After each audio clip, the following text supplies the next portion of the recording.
So if you're a T-Mobile subscriber with Magenta Max, they have a great deal on the OnePlus 10 Pro where you could trade in a pretty old device. I actually traded in my Pixel 5 and walk out with a brand new OnePlus 10 Pro. So in today's video, we're gonna go ahead, unbox it, give my first impressions, and we're gonna go ahead and take a look. So here's the OnePlus 10 Pro.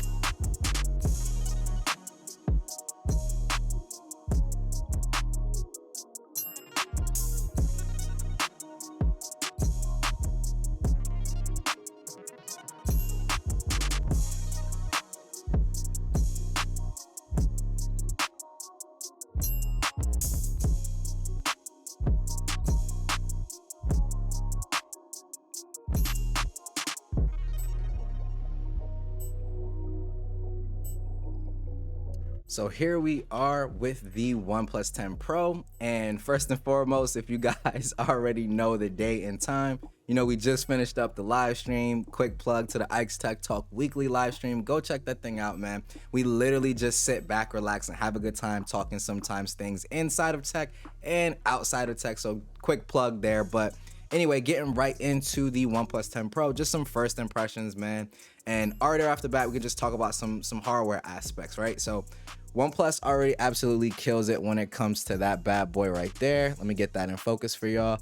But that's gonna be the alert slider. And the thing is, a lot of people try to compare this to Apple's alert slider, and they're very similar in terms of the functionality, right? Like it's very similar in terms of what they do. Pretty much flip a switch and you can go from normal to silent.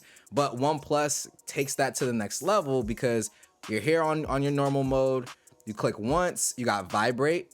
You click again and you got silent. So it just gives you a little bit more customization. You can also change what each click or each interval does. So you can kind of switch them around and customize those a bit. Definitely dope. Next thing, talking a little bit about that design. So you can kind of see it right there. There is a little bit of a kind of like pattern to it. It's just not straight up matte. Now, if I'm actually sitting here feeling the device, I can't feel any type of texture or anything like that, but just looking at it, it kind of reminds me of the sandstone bumper cases that OnePlus sells, which also your boy has already ordered, so definitely stay tuned for that one there. But like I said, it definitely feels like your normal frosted glass back smartphone, but has that nice little texture, just a little attention to detail there. The camera setup here on the back. Now, I'm gonna tell you straight up, I'm definitely not a fan of that. Maybe it'll grow on me over time. I'm just honestly not too big of a fan of it.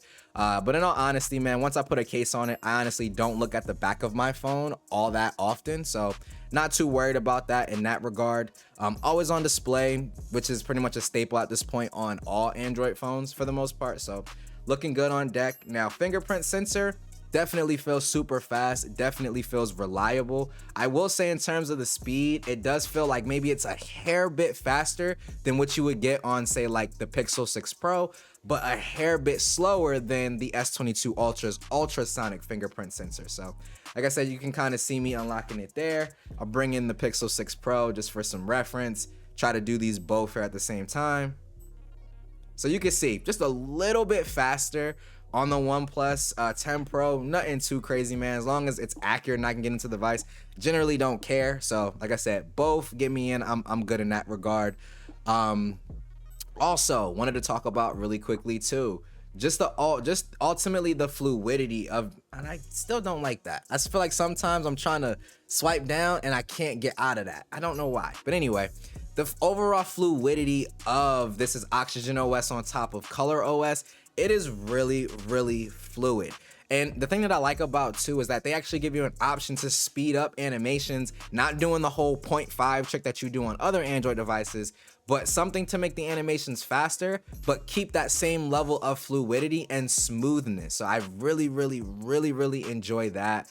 Like I said, OnePlus has always kind of killed it when it came to the fluidity of their devices, and it should only get better over time as well. So definitely dope in that regard. But like I said, I don't want to hold up or make this video too long. There's a ton of features, man. OnePlus kind of feels as though they're like a One UI light, or I should say One UI without good lock, because of how much customization and how much functionality you honestly have. Even going to say like the special features tab, you only see like 4 things here, but it's because everything is so spread out over their skin.